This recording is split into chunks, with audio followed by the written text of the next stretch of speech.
예루살렘과 그 주변 동네의 거주민이라는 제목으로 같이 은혜를 나누고자 합니다.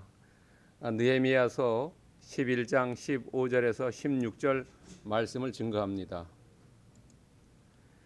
여러분, 많은 사람들이 이민을 갑니다. 그 이민의 이유가 대부분 자유, 세금, 일자리, 교육 등을 위해서 이민을 갑니다. 대한민국 사람들이 주로 이민을 가는 나라는 미국, 캐나다, 호주, 뉴질랜드가 대부분입니다. 그리고 최근에는 세금 때문에 상속세가 없는 싱가포르나 스페인, 포르투갈 쪽으로도 이민을 갑니다. 그런데 자유, 세금, 일자리, 교육 등은 보이는 것입니다. 눈에 보이고 우리가 잡을 수 있는 것입니다. 그러나 신앙은 보이지 않습니다. 믿음을 볼 수가 없지요. 신앙이나 믿음을 위해서 보이지 않는 것을 위해서 이민을 간 사람들도 있습니다. 1620년도에 신앙의 자유를 찾아서 영국에서 메이플라워 호를 타고 미국으로 갔습니다. 그 사람들이 9월 달에 가가지고 한 60일간 항해 후에 미국에 11월 11일 날 도착했습니다. 102명이 타고 갔지만은 전체는 다 청교도가 아니었던 것 같습니다. 이 사람들이 메이플라워를 타고 영국에서 신대륙으로 간 것은 보이는 것을 쫓아간 것이 아니라 보이지 않는 것을 쫓아간 것입니다. 보이지 않는 것을 쫓아간 사람들을 이민자라고 이야기하는 것보다는 순례자라고 이야기하는 것이 더 합당할 것입니다.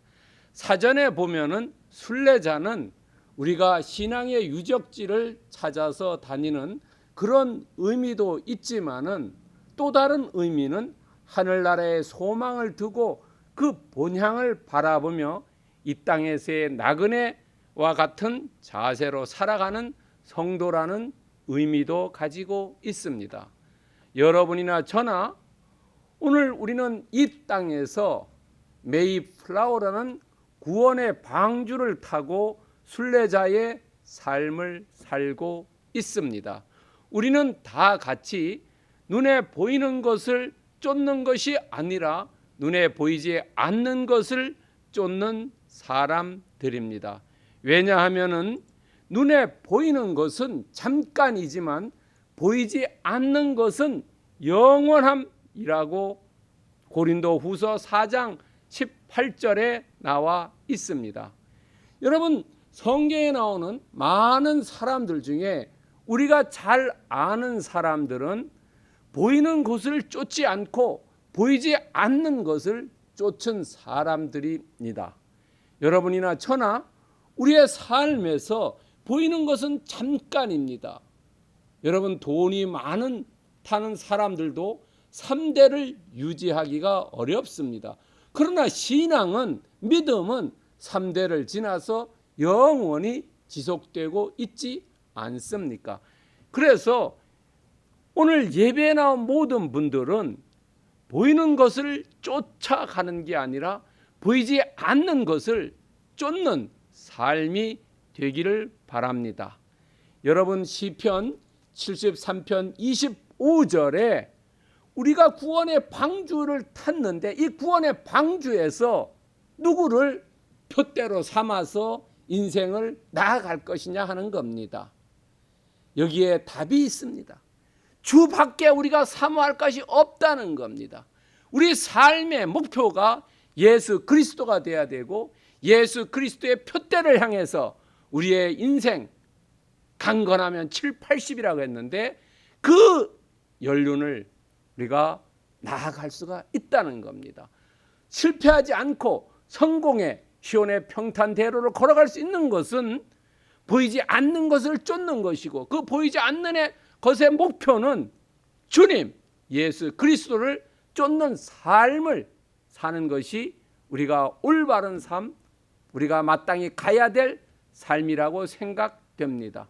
오늘 예배에 나온 모든 분들은 보이지 않는 것을 쫓고 예수 그리스도를 사모하는 믿음을 가지고 사시기를 축원드립니다. 오늘 본문은 지난 주의 설교에 이어서 말씀드립니다. 지난 설교는 예루살렘 성에 제비뽑기를 해서 온 분들 중에 백성의 지도자, 제사장들에 대해서 말씀드렸습니다. 제사장 밑에 있는 사람들이 레위인들입니다. 제사장 가문이 6 가문을 소개해 드렸습니다. 오늘 본문을 보면은 레위 가문도 6 가문이 나옵니다. 그 중에 스마야, 삽부대, 요사밧은 하나님의 전 바깥 일을 한다고 나와 있습니다. 하나님 전 바깥 일이 어떤 일이냐면 성전의 물자를 필요한 것을 조달해 주고 헌물을 수거하고 성전을 유지 보수하는 일입니다. 그러니까 이렇게 실내에서 하는 게 아니고 대부분 실외적인 일을 하는 것을 말하고 있습니다. 또 레위 한 가문인 마따냐는 기도할 때의 감사의 말씀을 인도하는 사람이었습니다. 기도할 때의 감사의 말씀을 인도하는 이 부분을 다른 한글 성경을 보면은 성전 음악을 책임자다 이렇게 번역했습니다. 박부랴 버금이라는 것은 성전 음악을 책임지는 부책임자라는 겁니다. 마따냐는 좀 알기 쉽게 표현하면 성가대 대장이고 박부갸는 성가대 부대장입니다. 앞단은 어떤 성경의 설명도 나와 있지 않습니다. 레위 가문이 284명입니다. 이 사람들은 제사장 가문 1200명보다가 훨씬 적었습니다. 약 4분의 1 정도입니다. 왜 이렇게 레위 사람들이 적게 왔냐 하는 겁니다. 그것은 바벨론 포로로 갔을 때 이 레위 사람들은 예루살렘에 돌아가서도 허드렛 일밖에 할 수 없으니까 바벨론에서 돌아오지 않은 것으로 추정해 볼 수가 있습니다. 자, 우리는 어느 집단에서나 그것을 통솔할 수 있는 사람이 필요합니다. 조직에는 조직을 이끌어가는 사람이 있어야 합니다. 제사장 그룹도 있고 일반 백성의 그룹도 있고 오늘 레위 족속에도 이 느헤미야가 느헤미야서를 쓰면서 지나갔습니다. 그러다가 나중에 생각나서 22절에다가 레위 사람의 감독자 우시를 기록해 두었습니다. 여러분 어느 조직체 어느 집단에 2-3 사람이 모인 집단에는 반드시 그것을 이끌어가는 지도자가 있어야 그 조직체가 잘 진행될 수 있습니다. 또 19절에 보면은 악국과 달몬이란 이름이 나옵니다. 이 사람들은 우리가 보는 개역 개정에는 성문직이라고 나와 있는데 다른 한글 성경 보면은 성문문직이라고 나와 있습니다. 성과 성문은 다르지요. 성이라는 것은 일반적인 것을 얘기하고 성문이라는 것은 우리가 예루살렘 성에 정말로 성전문에 이야기합니다. 성전문을 이야기합니다. 그런데 악국과 딜몬은 성의 문지기가 아니라 성전문의 문지기라고 보면은 더 정확하게 볼 수 있습니다. 여러분 오늘 본문 중에 말씀이 하나 있습니다. 뭐냐면 예루살렘 성을 거룩한 성이라고 이야기합니다. 거룩한 성. 18절에 보면 거룩한 성이라는 단어가 나옵니다. 여러분 생각해 보세요. 우리는 다 같이 구원의 방주에 올라탄 선택받은 사람들입니다. 그러면 구원의 방주에 있는 사람이 어떻게 삶을 살아야 되겠습니까? 세상 사람과 다르게 살아야지요. 여러분, 제주에서 살 때와 서울에서 살 때의 삶이 다르지 않습니까? 제주에 살 때는 좀 여유를 가지고 사는데 서울에 살 때는 더 바쁘게 살고 더 긴장된 삶을 살지 않습니까? 예루살렘에 온 사람들은 정말로 거룩한 성에 너희들이 살기 때문에 거룩한 삶을 살고 너희들은 거룩한 백성이다고 느헤미야가 이분들에게 자긍심을 줍니다. 특별히 레위 가문이라든지 성문 문지기들은 좀 낮은 계층의 사람입니다. 이 사람들이 멀리 포로에서 이 신앙을 힘에 의해서 이 예루살렘에 왔는데 이 사람들의 자긍심을, 자존심을 높여주기 위해서 거룩한 성에 사는 너희들은 거룩한 백성이다라고 이야기해 주고 있습니다. 여러분, 모세가 시내산에서 여호와 하나님을 만날 때 여호와 하나님께서 모세에게 말씀합니다. 너는 거룩한 땅에 있으니 너의 신밧을 벗으라라고 얘기합니다. 왜냐하면 너는 지금부터 선택된 사람이다. 그러므로 앞으로의 삶은 이전과의 삶과 다른 삶을 살아라는 겁니다. 우리가 세례를 받고 구원의 방주에 탔을 때는 이전의 삶과 지금의 삶은 달라져야 된다는 것을 이야기하고 있습니다. 왜? 우리는 거룩한 백성이고 선택받은 백성이기 때문에 그렇습니다. 베드로전서 2장 9절에서 이야기하고 있습니다. 너희들은 거룩한 나라다. 그런데 한글 다른 버전에 보면은 너희들은 거룩한 민족이다라고 나와 있습니다. 저나 여러분이나 우리는 구원의 방주에 탄 정말로 거룩한 사람들입니다. 그렇기 때문에 우리는 거룩한 사람들이기 때문에 우리의 몸을 예수 그리스도에게 거룩한 산 제물로 드릴 준비가 되어 있어야 된다는 거죠. 우리는 우리의 삶을 사는 게 아니라 정말 우리의 삶을 통해서 우리가 예배드리는 주님 예수 그리스도에게 거룩한 산 제물로 드려져야 된다는 겁니다. 오늘 예배에 나온 모든 분들은 다 여러분의 몸을 하나님이 기뻐하시는 거룩한 산 제물로 드리시기를 축원드립니다. 두 번째는 성 바깥 거주자들입니다. 20절에서 21절, 23절과 24절에 나옵니다. 여러분, 느티님 사람이라는 단어가 나옵니다. 한글 다른 성경 버전에 보면 좀 알기 쉽게 막 일꾼으로 나와 있습니다. 이 느비딤 사람은 포로로 잡혀온 사람들입니다. 이 사람들은 성전에서 어떤 일을 했냐면 레위 사람 밑에 있는 사람들입니다. 성전에서 장작을 패고 물을 깃고 그릇을 씻는 사람들입니다. 이 사람들은 성전 안에 살지 않았습니다. 왜냐하면 이 사람들은 혈통적으로 유대인이 아니기 때문에 그렇습니다. 그래서 이 사람들은 느헤미야서 3장 26절에 보면 성전 가까운 오벨에 살게 했습니다. 왜냐하면 빨리 가서 사람 데려와서 성전에 일을 시키기 위해서는 가까이 살아야 되기 때문에 그렇습니다. 옛날에는 통신수단이 발달되어 있지 않았지요. 사람을 보내서 사람을 데려와야 합니다.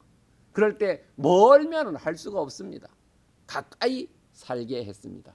이 사람들도 역시 시하와 기스바라는 책임자를 두었다는 겁니다.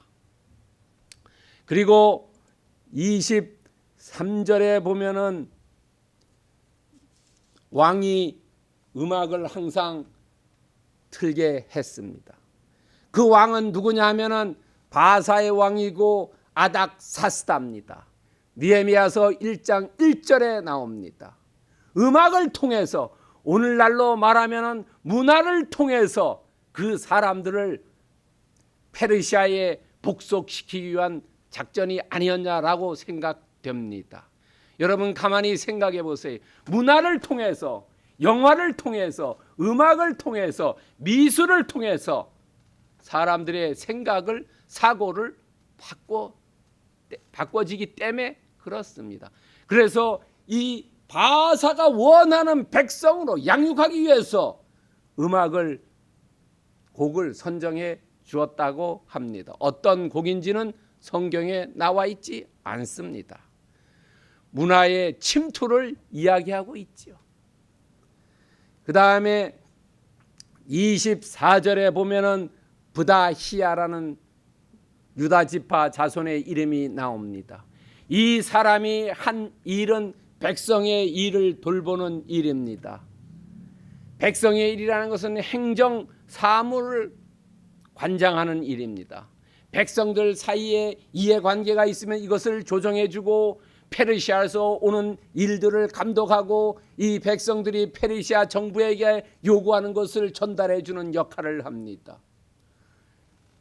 유대인의 입장에서 보면은 이 브다히야는 페르시아 정부의 부역자입니다.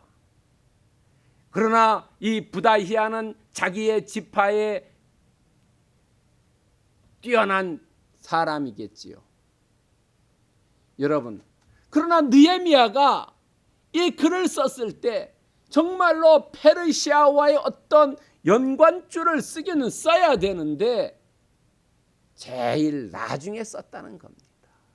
마지막에 썼다는 겁니다.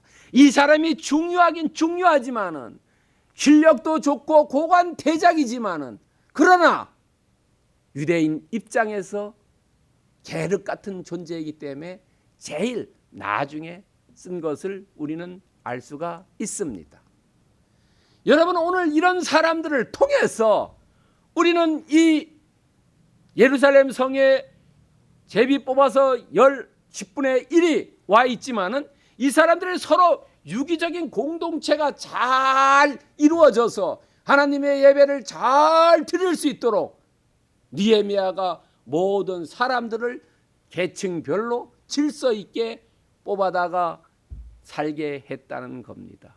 우리의 삶에서도, 가정이나 직장이나 사회나 어디에서도 이 유기적인 공동체가 서로 지체들이 잘 협력할 때 그 집단은 번영과 번성과 행복을 누리지만은, 만약에 유기적인 관계가 어그러질 때 거기에는 불평과 불만과 멸망만 기다리고 있다는 겁니다. 여러분, 이렇게 유기적인 공동체를 하나로 만드는 것은 로마서 12장 5절에 나오듯이 그리스도 안에서 우리는 다 한 몸이기 때문에 그렇습니다. 오늘 예배 나온 모든 분들도 나이도 다르고 사는 것도 다르고 하는 것도 다르고 마음도 다 각자입니다. 그러나 우리가 그리스도 안에서 한 몸에 되었습니다. 하나의 지체가 되었습니다. 그러므로 우리를 하나로 만든 것은 성령이기 때문에 우리가 이 유기적인 공동체를 더 발전시키고 더 부흥시키기 위해서는 힘써 우리가 하나 된 것을 지켜야 될 줄 믿습니다.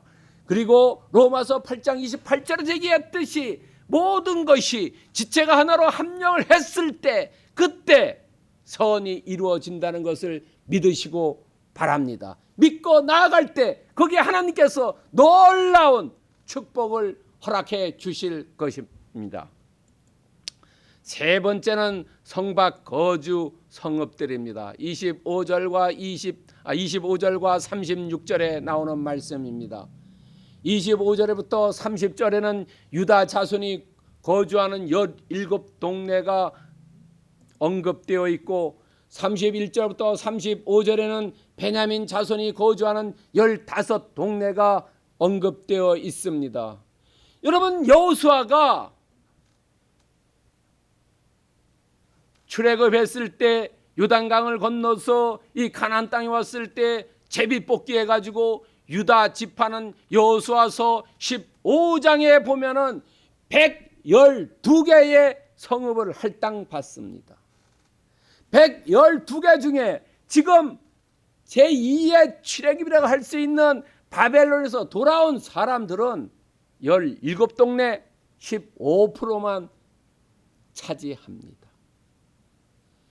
그리고 베냐민 족속은 여호수아서 18장에 보면은 26개 성읍을 제비 뽑아서 할당 받습니다. 그러나 바벨론에서 돌아온 이후에는 15동네 약 57%를 할당 받습니다. 이 유다 자손과 베냐민 자손은 예루살렘을 경계로 해서 북쪽은 베냐민 지파, 남쪽은 유다 자손이 거주합니다. 예루살렘은 베냐민 족속에게 속해 있습니다. 여러분 25절에 보면은 기럇 아르바라는 첫 성읍이 언급되어 있습니다. 이 기럇 아르바는 매우 이 유대인들에게선 중요합니다. 믿음의 조상인 아브라함과 사라와 이삭과 리브가와 야곱과 레아가 막벨라 굴에 무덤이 있지요. 이 막벨라 굴이 소속된 지역이 바로 기럇 아르바 헤브론입니다. 헤브론의 옛말이 기럇 아르바입니다. 그러니까 중요한 성읍을 제일 먼저 기술에 놓았다는 겁니다. 그리고 유대인들이 자랑스럽게 생각하는 다윗 왕이 바로 이 헤브론에서 왕으로 등극을 합니다. 그래서 제일 먼저 기술에 놓은 겁니다. 36절에 보면은 레위 사람이 이 예루살렘 및 유다 지역에만 주로 있다가 이제 베냐민 지파들이 예루살렘 위쪽에 오니까 그쪽으로도 이동해서 이 베냐민 지파의 일정 부분 교육을 담당한 것으로 볼 수 있습니다. 여기서 우리가 알 수 있는 것은 이 주어진 영역과 주어진 영역 안에서 질서를 지키면서 자기에게 주어진 것들을 최선을 다한다는 거지요. 여러분이나 저나 하나님께서 우리가 주어진 삶의 영역을 생각해 보시기 바랍니다. 우리의 주어진 삶의 영역에서 하나님의 주권적인 것을 내가 실현하면서 내 주어진 그 권한 한계에서 질서를 지키면서 우리가 하나님의 사명과 소명을 이루어 가라는 것을 볼 수가 있습니다. 여러분 디모데전서 1장 12절에 보면은 내가 감사한 것은 나를 충성되게 여겨 내게 직분을 맡겼다는 겁니다. 하나님께서 우리를 구원의 방주에 태운 것은 우리에게 직분을 감당할 수 있기 때문에 우리에게 직분을 주고 그것을 이루게 하기 위한 것으로 볼 수가 있습니다. 골로새서 4장 17절에 보면 너희가 받은 사명과 소명을 너희가 살고 있는 영역에서 너희가 주어져 있는 권한 안에서 삼가 이루라고 우리에게 명령하고 있는 것입니다. 그렇기 때문에 우리는 내가 살고 있는 영역에서 내가 살고 있는 범위 안에서 주님을 위해서 소명과 사명을 최선을 다해서 이루어져야 할 것입니다. 그렇다면 오늘 본문 메시지는 뭐냐 하는 겁니다. 본문 메시지 예루살렘과 주변 동네 거주민이라는 설교 제목을 통해서 우리가 알 수 있는 것은 거룩한 삶과 본향을 사모하라는 겁니다. 너희들은 구원의 방주에 탄 거룩한 사람들이다. 그러니까 너희들은 거룩한 삶을 살아라. 그리고 오늘만의 현세에 만족하는 것이 아니라 하늘나라인 그 본향을 사모하면서 거룩한 삶을 살으라는 겁니다. 그러기 위해서 로마서 6장 16절에서 얘기하는 너희의 지체를 불의한 것에 방탕한 것에 사용하지 말고 너희의 지체를 의의 무기 하나님의 사업에 충성과 헌신해라라는 겁니다. 히브리서 11장 16절에 보면은 우리의 육신을 의의 무기로 하나님께 충성과 헌신하면서 거기에서 끝나는 게 아니라 너희들이 하늘나라의 본향을 사모해라. 우리가 이 땅에 사는 것은 순례자다. 그러니까 너희들 순례자의 종착지는 하늘나라고 그 본향을 사모한 것이다. 하늘나라에 있다는 겁니다. 그리고 주님께서 예배해 놓으셨다는 겁니다. 그것을 믿으시기 바랍니다. 그리고 이 땅에 있는 동안 거룩한 삶을 사시고 본향을 사모하는 삶을 사시기 바랍니다. 반드시 그러면은 놀라운 하나님께서 축복을 허락하여 주실 것입니다. 오늘 말씀을 통해서 우리가 어떻게 우리의 삶에 적용할 것이냐?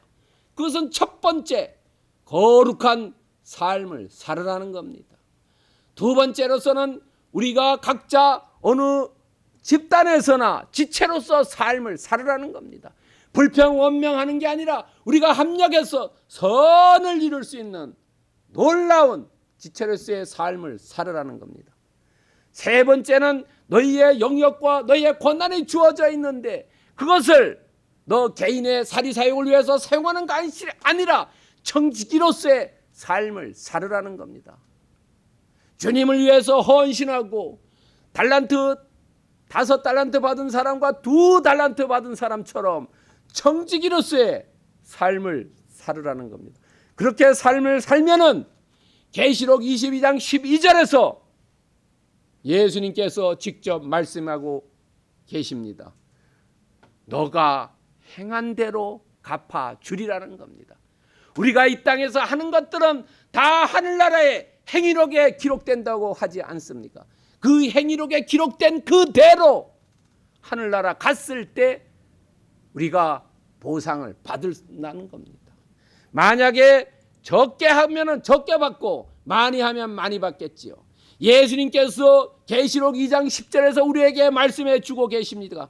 너가 죽도록 충성하면은 내가 너에게 생명의 관을 주리라라고 말씀해 주고 있습니다. 여러분 알다시피 우리가 관을 받는다는 것은 임금이 되는 겁니다. 왕자에 앉는 겁니다. 여러분 컨테스트 같은 데 보면은 마지막 1등한 사람에게 관을 씌워주지 않습니까? 여러분 우리가 거룩한 삶을 살고 본향을 사모하는 삶을 살고 지체로서 청지기로서의 충성을 다하면은 그 행한 대로 주님께서 우리에게 갚아주는데 그것은 생명의 관을 한 사람 한 사람에게 씌워 주신다는 겁니다. 이 놀라운 말씀이 아닙니까? 오늘 예배에 나온 모든 분들은 여러분의 삶의 영역에서 하나님이 주신 사명과 소명을 온 힘을 다해서 이루어서 주님 전에 갔을 때 내가 너에게 생명을 관을 준다라는 말씀을 듣는 모든 분들 되시기를 그리스도의 이름으로 축원드립니다.